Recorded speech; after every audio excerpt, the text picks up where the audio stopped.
Boa noite, digníssimos senhores e senhoras, nossa estimada audiência. Eu agradeço a cada um de vocês que toma o seu tempo, que doa um pouquinho deste tempo que sabemos é precioso para cada um de nós que está aqui encarnado, manifestado em Gaia Telos. É um momento que, para mim, é aguardado semanalmente este momento, esta ação a qual eu consigo preparar esse material, apresentá-lo a vocês com todo o carinho, com toda a certeza de que ele será muito bem aplicado para cada um de vocês. Eu busco sempre, como é dito, tratar esse assunto de uma forma o mais impessoal possível, mas é inevitável que em alguns momentos tornemos esse assunto personalizado, ou seja, apresentá-lo a vocês por meio do meu ponto de vista, por meio da minha vivência iniciática em diversos caminhos, em diversos ramos, mas todos eles ligados à tradição esotérica do Ocidente. Eu não posso deixar de agradecer também a todos os nossos estimados senhores e senhoras que com certa frequência nos dão seus feedbacks. Graças a vocês nós podemos tirar a temperatura e perceber aonde que estamos ganhando pontos e onde estamos perdendo pontos. Meus caros senhores e senhoras, continuaremos então neste episódio de hoje e ainda por mais algumas semanas, em mais diversos episódios, com a temática das ciências sagradas. Aqui nós chamamos nesse momento de retomada necessária sobre as arcanas artes. Ou seja, rememorando aquilo que já foi apresentado para vocês, que vocês podem encontrar no Instagram, no ícone dos Reels, lá nos episódios bem iniciais, ou se não no YouTube, ao qual eu sempre peço a vocês, podendo nos prestigiar naquele espaço, naquela mídia.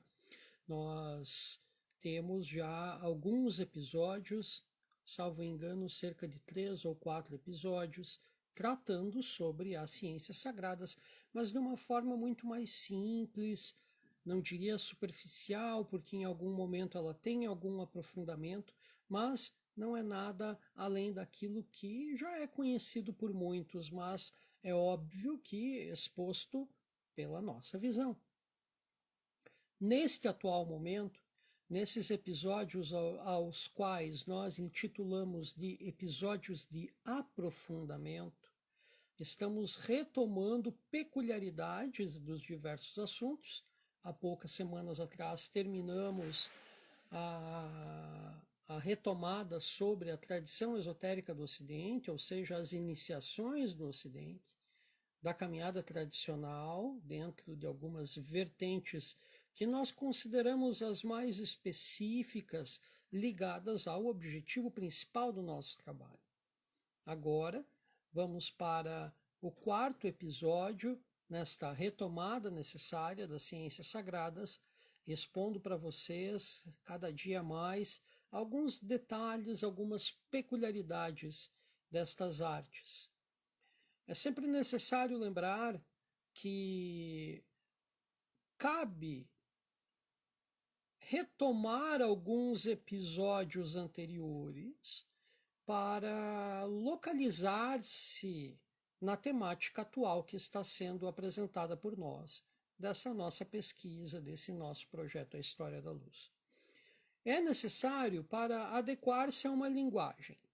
também peço que, dentro da medida do possível, acompanhem os episódios desde o início. Alguns chegaram agora, alguns já estão acompanhando o nosso trabalho há algum tempo, alguns já nos acompanham desde a época do programa Conexão Mística, saudoso programa Conexão Mística. E essas retomadas, essas revisões, são interessantes de serem avaliadas, pois trazemos detalhes que, dentro de breve, ou aqueles que pegaram desde o início, vão percebendo que nós vamos sempre expondo detalhes de uma forma gradativa. Não há como pegarmos ou desenvolvermos assuntos em uma totalidade. Isso não existe. Não existe desenvolver, não existe esgotar esses temas. Haveria necessidade de inúmeras vidas para fazer isso, assim como colocar em dia toda uma literatura necessária para a compreensão desse projeto. Sou franco em dizer, isso faz parte de um estudo que tem mais de 2 décadas. Também em paralelo vem muito conhecimento iniciático aqui, que só é vivido de forma templária, de forma entre colunas, como habitualmente se diz no meio iniciático. Então, apresento para vocês de uma forma muito humilde. É engraçado, né, falar isso, mas com toda a modéstia, nós apresentamos para vocês aquilo que nós, até o momento, conseguimos produzir de melhor na nossa caminhada. Sabemos que esse pouco de hoje, talvez pode estar repleto de equívocos, por isso que eu sempre peço o feedback de cada um de vocês, para que possamos pontuar algumas diferenças que algumas tradições até nos apresentam, quando falamos principalmente do hermetismo, da cabala, algumas tradições podem trazer pontos de vista diferentes, mas são temas, são questões que são explicadas dentro de cada uma dessas tradições. Algumas, sou franco em lhes dizer, que extremamente errôneas e equivocadas. Paciência. Cada um investe na egrégora que lhe satisfaz, mas egrégoras que alimentam sentimentos egóicos, egrégoras que alimentam sentimentos vis em relação à luz e em relação à evolução da humanidade, me perdoem, mas eu acho que são egrégoras que alimentam algo muito diferente do que a luz. Nós sempre colocamos aqui na nossa prece de abertura todo um sistema, toda uma casa, poderia até chamar de um ethos, mas eu prefiro dizer que estamos conectados a uma egrégora mesmo, porque parte ao transcendental, mesmo possuindo uma imanência, nós sempre vamos apelar a algo que transcende essa realidade que a gente se perde aqui no mundo da visão. Realidade que uma mesa é uma mesa? Não. Bota fogo nessa mesa, ela continua sendo uma mesa? Eis a questão.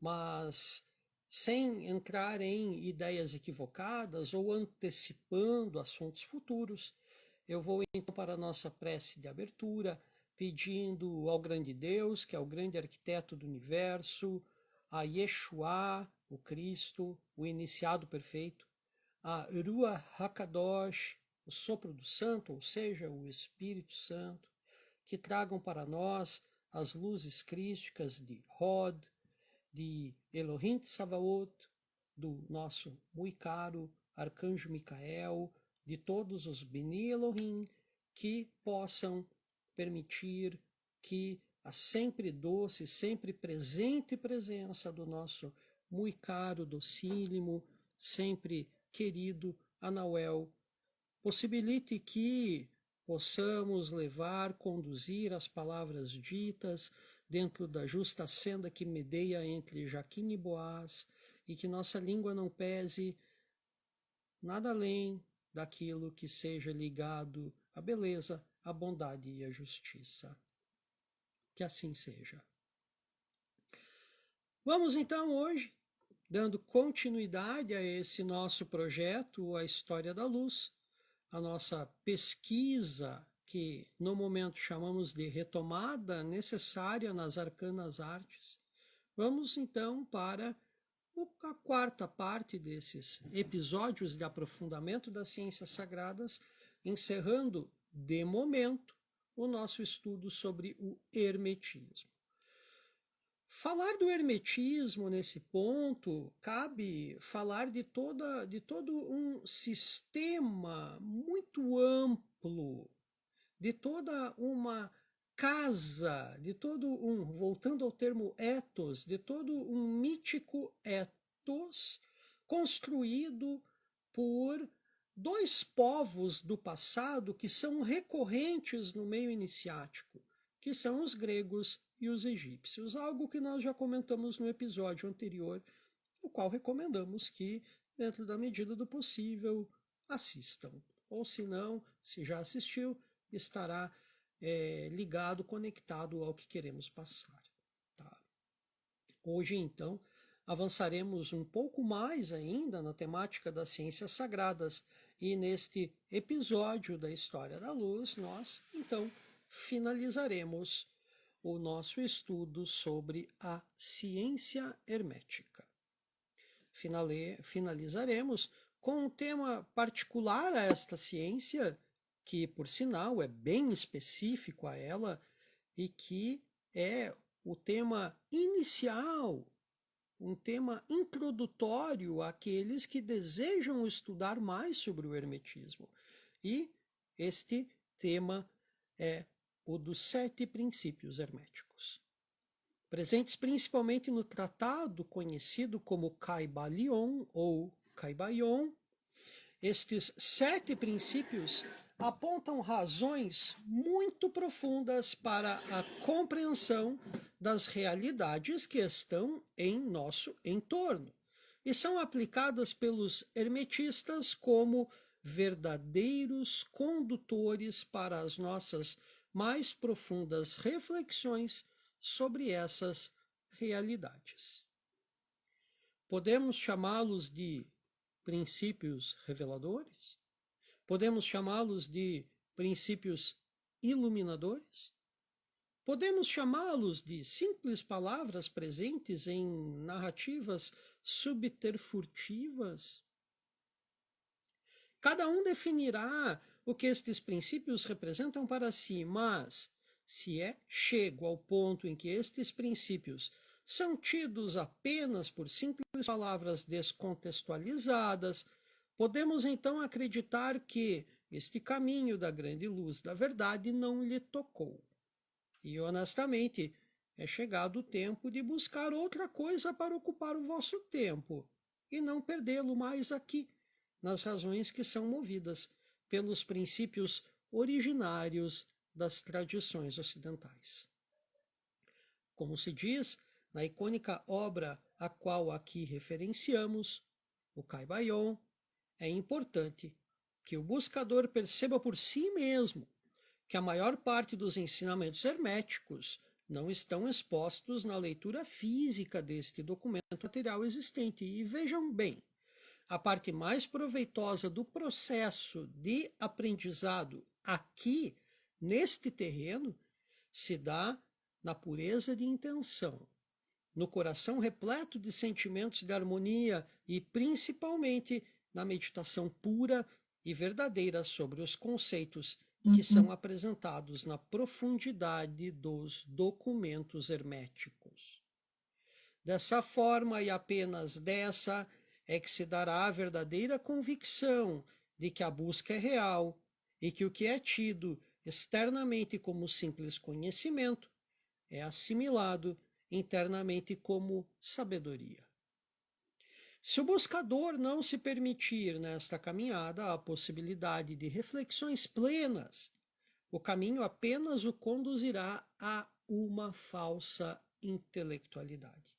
E estamos certos de que só se darão resultados nos tempos vindouros, nos tempos em que apenas a conduta digna dos adeptos lhe valerá o processo ao caminho das verdades perenes, sejam elas materiais, universais e mentais, espirituais.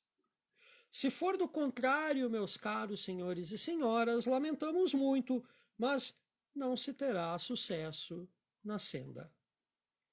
Os preceitos da filosofia de Hermes Toth estão contidos e de forma velada, ou se não bem expostas, escancaradas, em todas as religiões, mas eles não fundamentam nenhuma doutrina religiosa em particular, e isso também não torna o hermetismo uma religião, pois, como se diz, ao tratarmos das ciências sagradas, as religiões estão fundadas em um processo propositadamente exotérico, enquanto as ciências sagradas fundamentam-se em todas as camadas do esoterismo, necessariamente por princípios iniciáticos que estão muito presentes nestas mesmas religiões. Avalie bem esses detalhes, pois estão abertas as chaves que tornam as ciências sagradas os veículos de instrução sobre as leis divinas, os veículos da criação aos homens, os verdadeiros sustentáculos da criação.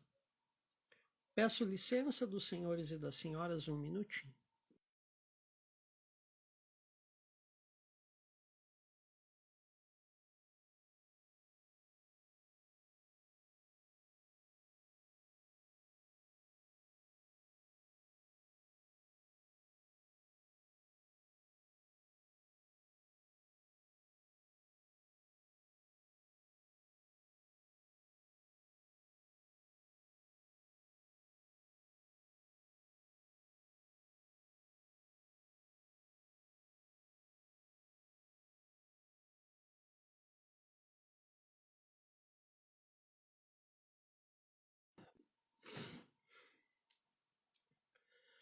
Daremos agora, então, início à nossa exposição sobre os 7 princípios herméticos propostos pelo Caibalion.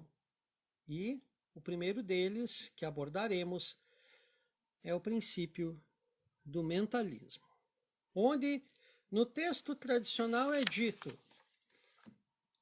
que, abre aspas, o todo é mente, o universo é mental, fecha aspas. Já percebemos aqui em nossas exposições da necessidade de compreensão da realidade pelo olhar da subjetividade, não é? Esse primeiro princípio nos aponta para tal subjetividade, que ao meditarmos sobre a realidade universal, nos encaminhamos para o necessário desfecho de que a realidade é fruto da mente da unidade criadora universal. É por essa razão que o hermetista avalia o todo natural, antes de mais nada, como uma produção da mente do todo gerador. Vejam, avaliar o todo natural, ou seja, o complexo natural, a totalidade da natureza, como uma produção da mente do Criador, ou seja, da totalidade geradora, criadora. Por meio desse princípio que se aplicam os fenômenos psíquicos e os processos e as curas resultantes pela fé e pelas criações mentais. Aqui também apontamos os presságios intuitivos, que unidos aos fatores que apontamos agora, demonstram a natureza mental do universo. Agora, como explicamos a matéria e sua existência, se o universo é mental? Somos, assim como toda a matéria que nos rodeia, manifestados graças à criação mental do todo uno. E essa criação envolve a manifestação de energias que, partidas e originadas no mundo das ideias como sutilidades, encontram no mundo da manifestação a densidade. densidade o bastante para formar blocos materiais dessa mesma energia. O segundo princípio hermético apresentado pelo Kaibayon é o da correspondência, onde nos leva automaticamente ao que se diz na Tábula Smaragina, texto fundador do hermetismo. Abre aspas. O que está acima é como o que está abaixo, e o que está abaixo é como o que está acima. Fecha aspas.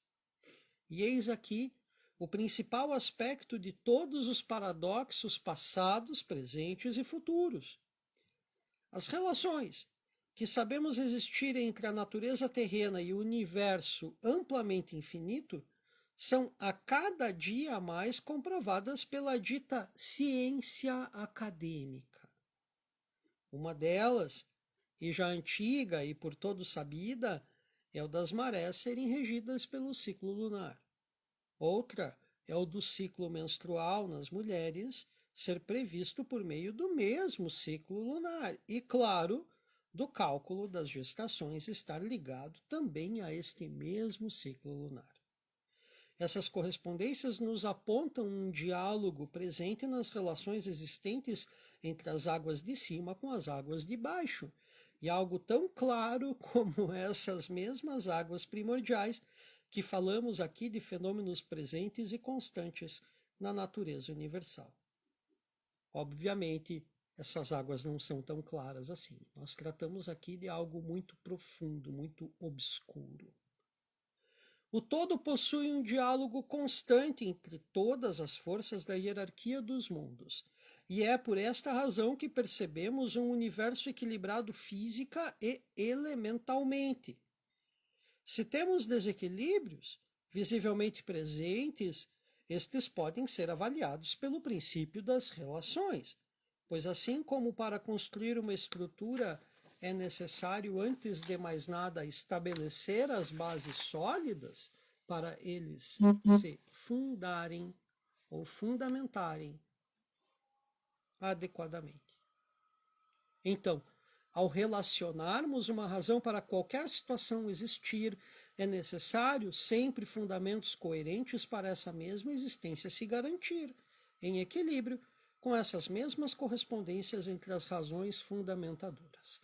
Isso, meus caros senhores e senhoras, não implica em que nós tenhamos como organizar isso em palavras humanas. Estamos falando de um propósito gerador que está muito além daquilo que nós imaginamos. É algo que, conforme lá os 2 episódios iniciais, pede da nossa mente uma abstração muito grande. Ao sair da objetividade, buscar a subjetividade, na subjetividade um centro, um lugar seguro, aonde por meio de um processo contemplativo, nós podemos chegar a respostas. É óbvio que falar sobre isso assim tão abertamente é esquisito, principalmente se você desconhece o assunto das ciências sagradas. Mas, antes de mais nada, entrar no mundo do ocultismo, cultivar um ideal ocultista, pede com que nós consigamos traçar paralelos entre aquilo que é da nossa alçada e aquilo que vamos ainda em algum ponto objetivar como um conhecimento adquirido por nós. Vejamos, nós temos faculdades que ainda são inatas para nós, que ainda não foram despertas por nós.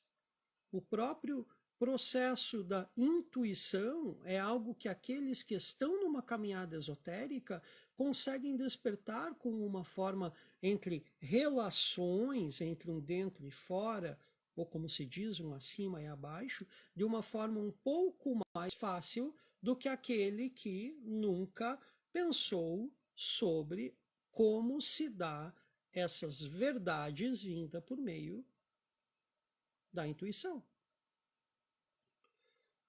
Vejamos, tentar compreender as leis divinas é algo que pede da nossa parte uma abstração muito grande. Mas, lembrando que ao abstrair, nós precisamos voltar a esse mundo objetivo, mas nós voltamos a esse mundo objetivo com um novo conhecimento, com revelações. Aqueles que desejarem falar sobre isso, fiquem à vontade e entrem em contato conosco sobre qualquer peculiaridade. Eu não quero aqui parecer também um tanto controverso, mas nos cabe interpretar determinados paradoxos também com esta questão da nossa necessidade de compreender a subjetividade. Avancemos ao terceiro princípio hermético que o Caio nos apresenta, e esse é o princípio da vibração, onde, abre aspas,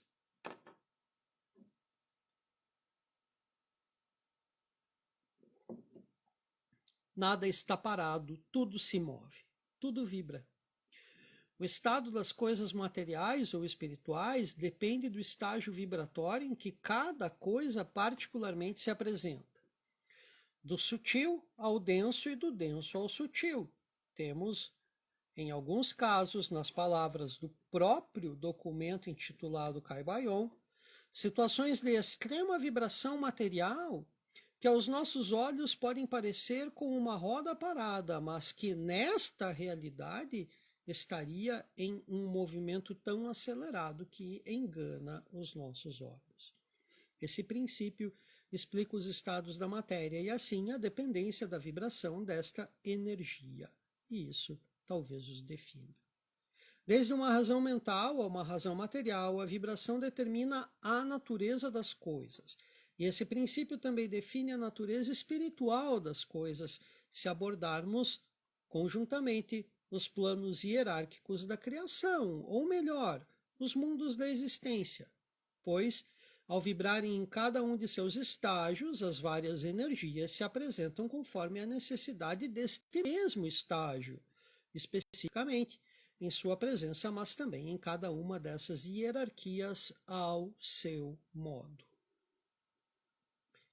O quarto princípio hermético que Caio nos apresenta é o da polaridade. Na natureza, tudo tem seu lado, apresentando características peculiares como uma condição de diferenciação. E as polaridades nos apresentam aqui no mundo das formas essas diferenças, esses princípios opostos. Podemos aqui tecer a linha tênue das dualidades e enumerá-las em uma lista que se vai ao perder de vista. O Caio nos apresenta este princípio inserido na seguinte contextualização. Abre aspas. Tudo é duplo, tudo tem polos, tudo tem seu oposto. O igual e o desigual são a mesma coisa. Os opostos são idênticos em natureza, mas diferentes em graus. Os extremos se tocam. Todas as as verdades são meias verdades. Todos os paradoxos podem ser reconciliados. Fecha aspas. E é nessa reconciliação na qual as polaridades conduzirão aquele que a elas se dispõe e comprometidamente meditar sobre essas verdades, que seremos levados a compreender o sentido da harmonia e do equilíbrio entre as energias que são aqui, neste mundo, apresentados como opostas nas mais diversas situações. Veja bem, a luz e a sombra representam na natureza um mesmo fenômeno, um fenômeno que é apenas diferenciado em sua gradação. Ao buscador que deseja ardentemente provas de que esses princípios são aplicáveis e transformadores, fica esse princípio como um exemplo de como e por onde pode começar a aplicar o hermetismo em seus dias e noites. Outra que sugerimos em suas meditações é a dualidade do amor e do ódio. Vejam bem que com a aplicação do princípio da polaridade no plano mental, alguns milagres podem ser ativados e perceptivelmente presenciados. Ritmo é o quinto princípio hermético apresentado pelo Caio. Princípio que parte da premissa hermética de que, abre aspas, tudo tem fluxo e refluxo, tudo tem suas marés. Tudo sobe e desce, tudo se manifesta por oscilações compensadas. A medida do movimento à direita é a medida do movimento à esquerda. O ritmo é a compensação. Fecha aspas. Princípio da ação e da reação é também o princípio que decreta a criação e também a destruição das energias na natureza.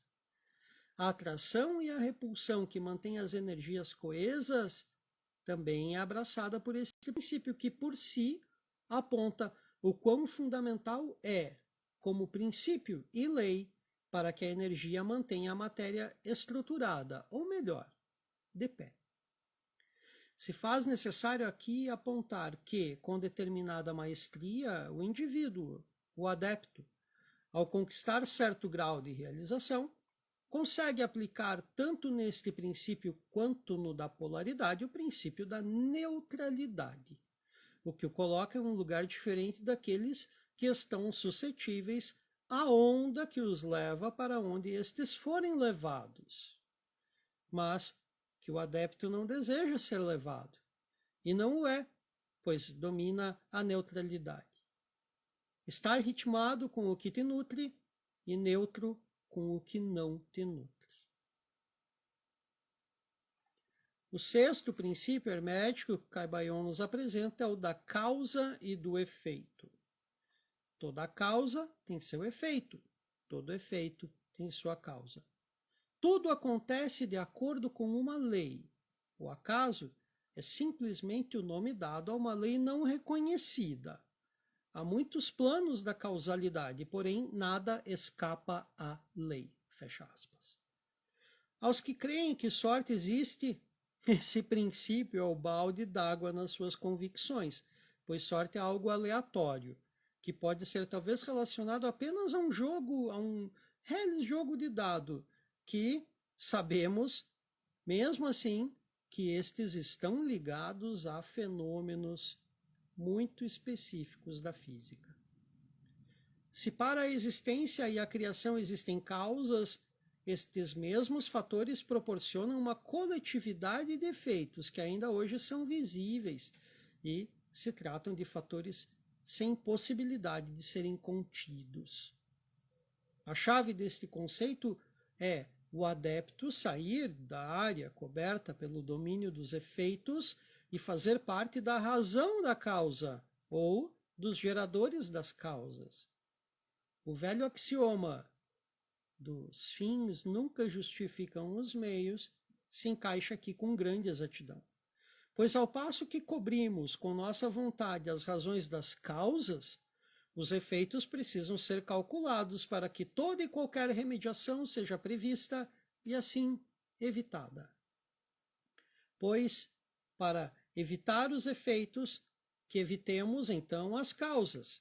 E é por isso que tratamos aqui o indivíduo sob a alcunha de adepto, pois ele já compreende essas razões que foram citadas e conhece o profundo caráter sacerdotal que existe na caminhada pela iniciação tradicional.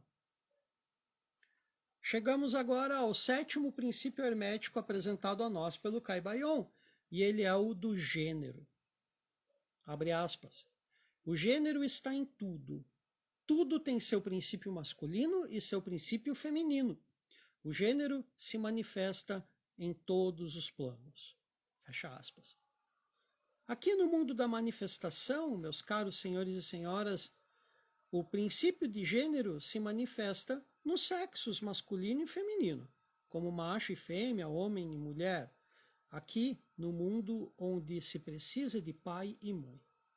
Mas esse princípio manifesta-se também em todos os outros planos e mundos de forma equivalente. Princípio existente em todos os seres da mesma forma essa equilibrada e equivalente, no plano da manifestação, se aplica na geração e na regeneração de todas as energias. O masculino possui em si o feminino e o feminino possui em si o masculino. E essa lei, francamente, francamente, foge de todas as formas de perversões que o assunto pode iniciar ou incitar. Lembrando que o homem tem hormônios femininos e que a mulher tem hormônios masculinos, e isso é uma necessidade biológica. Mas o hermetismo possui em si a premissa verdadeira de que todos os puros verão coisas puras, mas os vis sempre terão em mente as coisas vis e perniciosas. Não nos caberia no momento qualquer outra explanação, mas antes que se gerem debates ou ideias errôneas, deixemos dito, não expomos aqui nada contra ou em favor de qualquer situação que sempre existiu e sempre existirá em relação à sexualidade humana. Tudo tem gênero, logo tudo que possui gênero possui seu gênero oposto em equilíbrio, e essa é a natureza. Ânimos e ânima, o velho sábio e a grande mãe, são em todos nós potências naturais e arquetípicas. Essa é a natureza. Estes princípios, meus caros senhores e senhoras, que devem ser estudados e meditados por todos os que buscam o refinamento nas ciências sagradas, apontam, antes de mais nada, a caminhada sobre os processos mentais que existem na natureza manifestada. Antes de impor barreiras aos fenômenos desse universo mental, eles devem ser melhor compreendidos com o auxílio das nossas mais francas meditações voltadas para esse particular. Por meio de nossa interpretação e pela validação dessa interpretação e pelo importante conhecimento adquirido em uma escola séria e tradicional, voltar nosso foco para este caminho de descobertas verdadeiras urge. Nesta caminhada mental, a compreensão das correspondências que se apresentam para nós, possibilitadas pela observação do todo material comparado ao todo espiritual, ou entre o material e o universal, revelarão aos que neste caminho caminham oportunidades ímpares de despertar e de libertação mental. Vibrando em uma escala que ressone com nossos propósitos, este caminho terá a capacidade de iluminar o nosso interior com a grande luz da diferenciação dos opostos, avaliando aqueles que nos nutrem ou não, e assim, adequando o ritmo do passo a